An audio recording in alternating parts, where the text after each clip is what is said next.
Welcome to Commerce Knowledge. Gain the profit.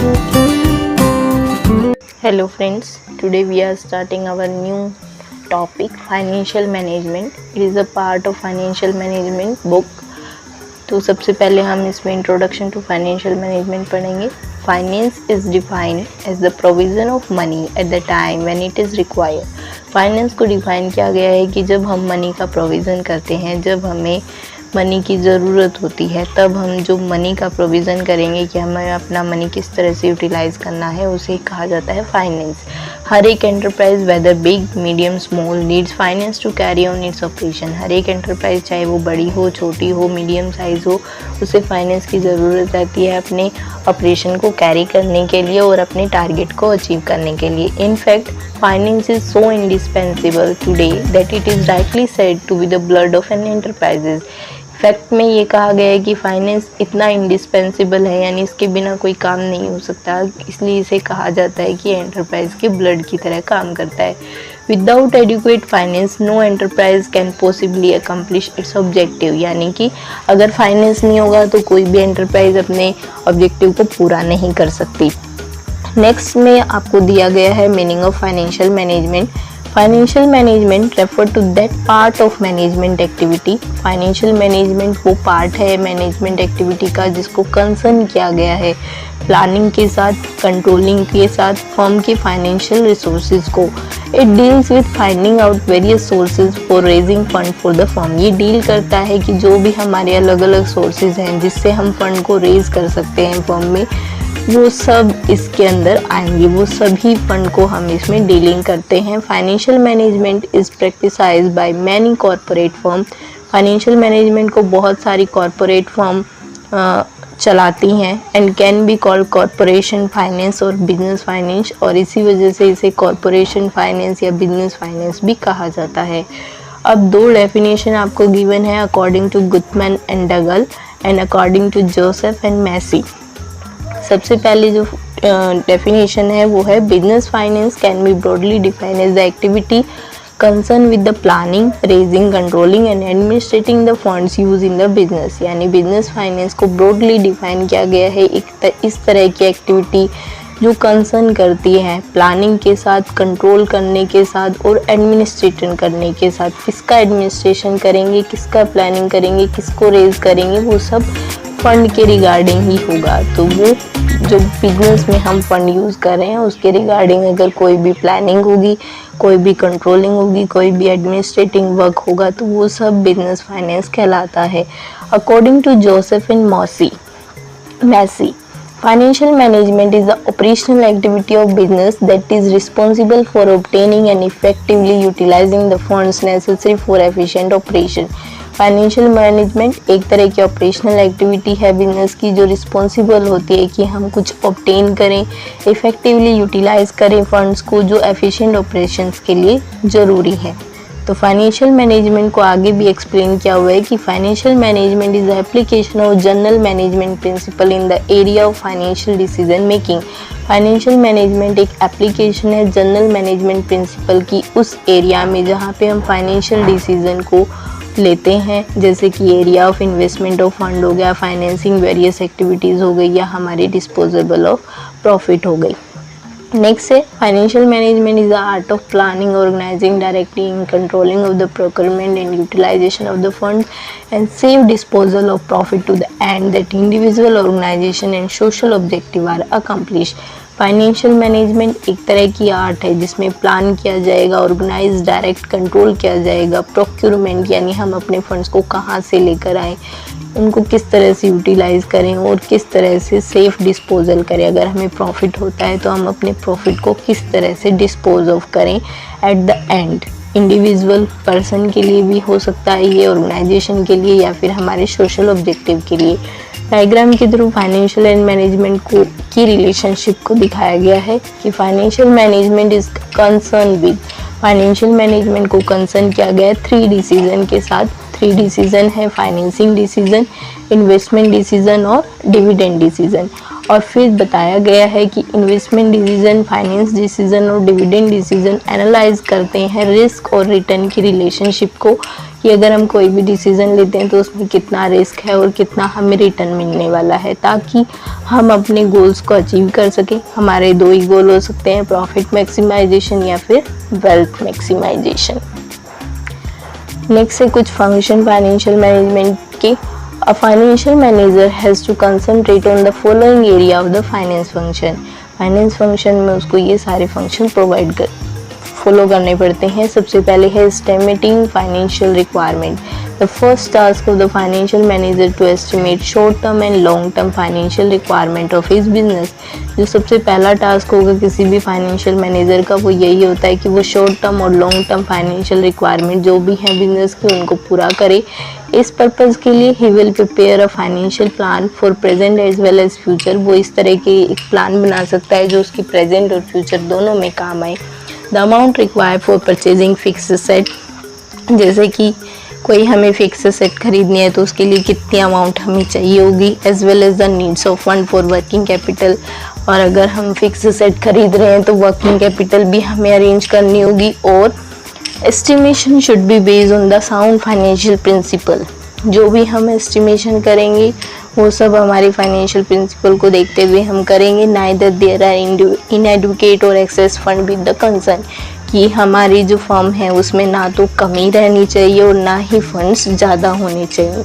The inadequacy will affect the working of the concern. अगर inadequacy होगी, अगर हमारे funds में कमी या फिर ज़्यादा होंगे तो क्या होगा, हमारी वर्किंग कैपिटल में लॉस होगा। ठीक है, एक्सेस फंड क्या करेंगे, मैनेजमेंट को एक्स्ट्रावेगेंट स्पेंडिंग देंगे कि ज़्यादा स्पेंड हो जाएगा। अगर कम होंगे तो हमारी वर्किंग कैपिटल में कमी रह जाएगी, और अगर ज़्यादा होंगे तो मैनेजमेंट उसको ज़्यादा खर्च करेगी। नेक्स्ट है deciding capital structure. The capital structure refer to the kind of proportion or the different security for raising fund. यानी कैपिटल स्ट्रक्चर को रेफर किया गया है कि काइंड ऑफ प्रपोर्शन है जिसमें अलग अलग तरह की सिक्योरिटीज़ जो रेजिंग फंड के लिए ज़रूरी होती है। After deciding about the quantum of fund require is to should be decided which type of security should be raise. तो ये हम सब डिसाइड करने के बाद ये सोचते हैं कि हमें किस तरह की सिक्योरिटी को रेज करना चाहिए। It may be wise to finance fix security. ज़्यादातर ये बुद्धिमानी की बात मानी जाती है कि जहाँ पर हम फिक्स सिक्योरिटीज़ यानी लॉन्ग टर्म डेबिट्स को रेज करते हैं। Long term fund should be employed to finance working capital also, क्योंकि जो लॉन्ग टर्म फंड्स हैं उनको हम फाइनेंस वर्किंग कैपिटल में भी यूज़ कर सकते हैं। Decision about various sources of funds, कि हमारे जो अलग अलग सोर्सेज हैं फंड्स के, उनको भी हम लिंक कर देते हैं कॉस्ट ऑफ रेजिंग फंड के साथ। अगर cost of raising fund is high, अगर हमारा कॉस्ट ऑफ राइजिंग फंड ज़्यादा है, then such source may not be useful. तो इस तरह के सोर्स यूज़फुल नहीं भी हो सकते। A decision about the kind of security to be employed, एक डिसीजन इसमें किस तरह की सिक्योरिटी हम यूज़ कर सकते हैं, उसको एम्प्लॉय किया जाता है। Proportion in which they should be use, किस प्रपोर्शन में हम इनको यूज़ कर सकते हैं, ये एक इम्पॉर्टेंट डिसीजन हो सकता है जो इन्फ्लुएंस करता है शॉर्ट टर्म और लॉन्ग टर्म दोनों तरह की प्लानिंग एंटरप्राइज के अंदर।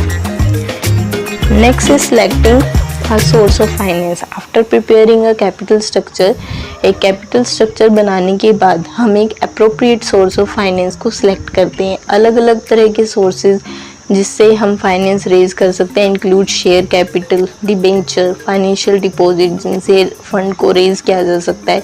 If finance is needed for short period, अगर हम शॉर्ट पीरियड के लिए फाइनेंस चाहते हैं तो हम बैंक की मदद ले सकते हैं, पब्लिक डिपॉजिट या फिर फाइनेंशियल इंस्टीट्यूशन की, जो ज़्यादातर सही रहते हैं। If long term finance is required, अगर हमें लॉन्ग टर्म फाइनेंस चाहिए तो हम शेयर कैपिटल या डिबेंचर को यूज़फुल मान सकते हैं। नेक्स्ट है selecting a pattern of investment, कि हम हमारे इन्वेस्टमेंट का पैटर्न सेलेक्ट करें। When fund have been procured then a decision about investment pattern is to be taken. जब हम किसी फंड को रेज करते हैं या फिर कहीं से लेते हैं तो हमें एक पैटर्न को सोच के रखना पड़ता है। The selection of investment pattern is related to the use of fund, कि हम उस फंड को किस तरह से यूज़ करेंगे। हमने फंड रेज कर लिया लेकिन उस फंड को हम किस तरह से यूटिलाइज करेंगे। A decision has to be taken as to which asset are to be purchase. इसमें एक डिसीजन लिया जाता है कि हम किस तरह के एसेट्स को परचेज करेंगे, किस तरह के फंड को हमें पहले स्पेंड करना पड़ेगा।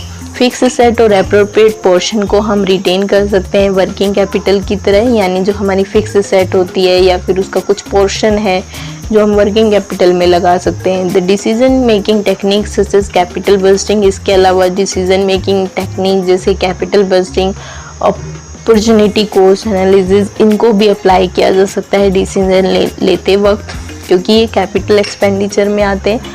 While spending in various asset, जब हम अलग अलग एसेट में पैसा खर्च कर रहे हैं तो प्रिंसिपल ऑफ सेफ्टी, प्रॉफिटेबिलिटी या लिक्विडिटी इनको इग्नोर नहीं किया जा सकता। नेक्स्ट है proper cash management.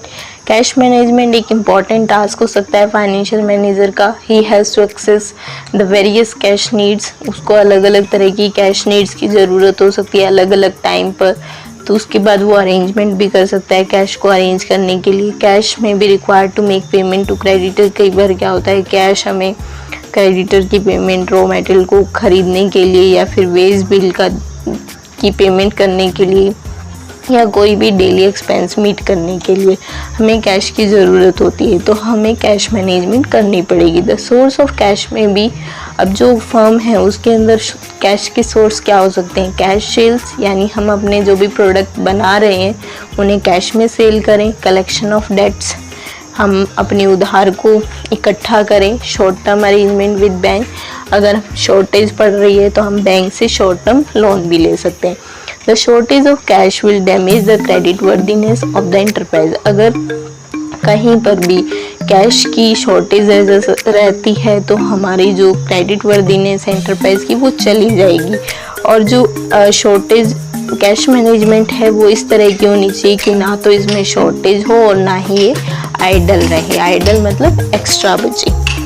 Idol cash with the business mean that it is need properly use, और अगर आइडल कैश बचता भी है तो हम उसे प्रॉपरली यूज करें।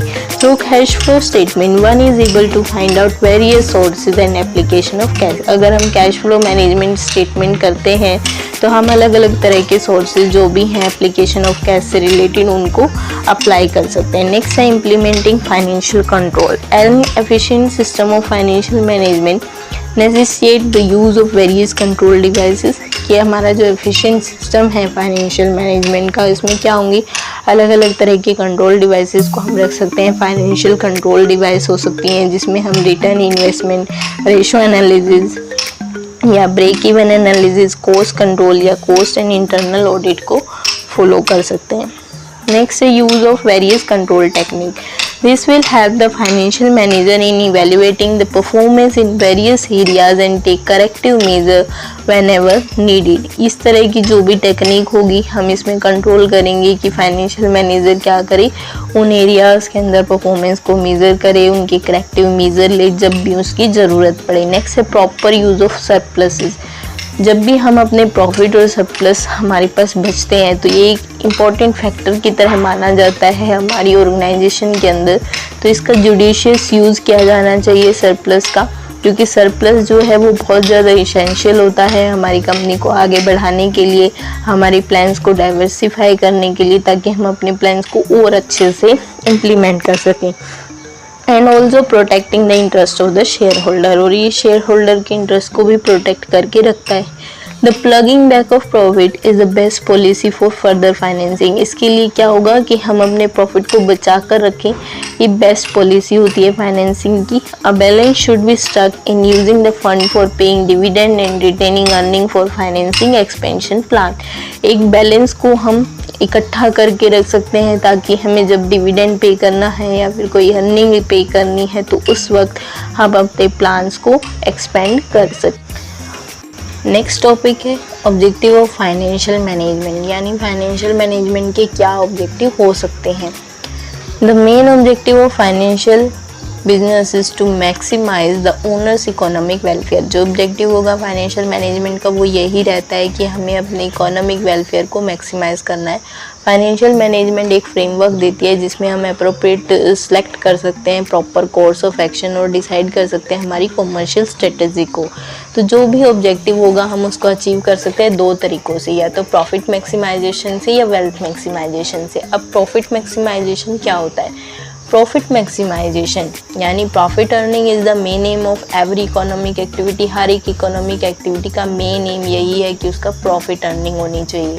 अ business being an economic institution must earn profit to cover its assist and provide fund for growth. एक बिजनेस जो भी इकोनॉमिक इंस्टीट्यूशन है वो हमेशा प्रॉफिट अर्न करना चाहेगा, अपनी ग्रोथ के लिए फंड्स को इकट्ठा करना चाहेगा। No business can survive without earning profit. बिना प्रॉफिट के कोई भी फर्म ज़्यादा दिनों तक नहीं रह सकती। तो profit is a measure of efficiency of a business enterprise, कि किसी भी बिजनेस एंटरप्राइज की एफिशिएंसी को जब हम मेज़र करते हैं तो उसे प्रॉफिट मैक्सिमाइजेशन कहा जाता है।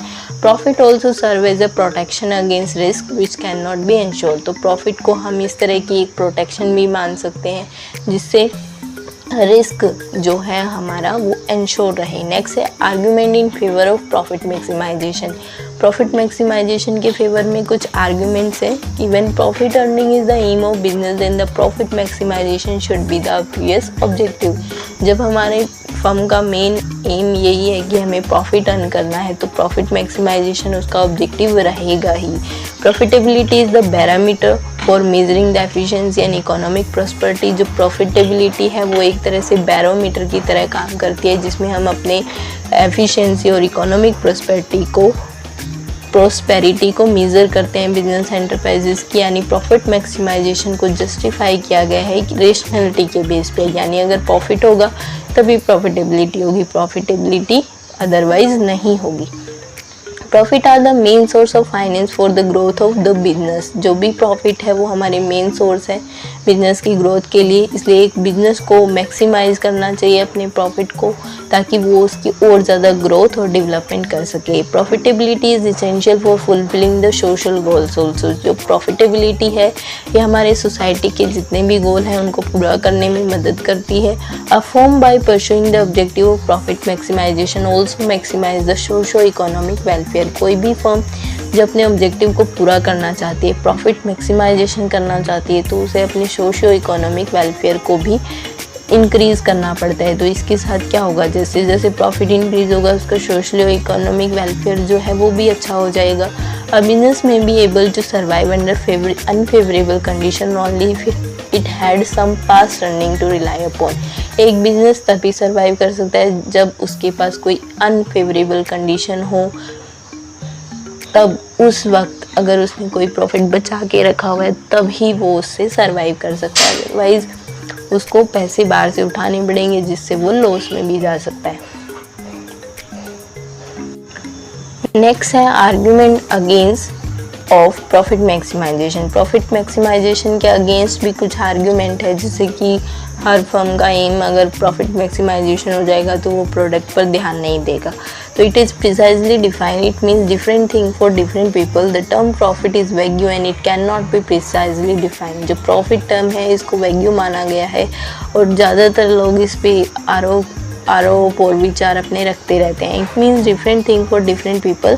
Should we mean short term profit for or long term profit, कि हमारा जो शॉर्ट टर्म प्रॉफिट होना चाहिए या फिर लॉन्ग टर्म प्रॉफिट होना चाहिए, टोटल प्रॉफिट होना चाहिए या फिर हमारा अर्निंग पर शेयर होनी चाहिए, प्रॉफिट बिफोर टैक्स होना चाहिए या आफ्टर टैक्स होना चाहिए, ऑपरेटिंग प्रॉफिट या profit available for share holder.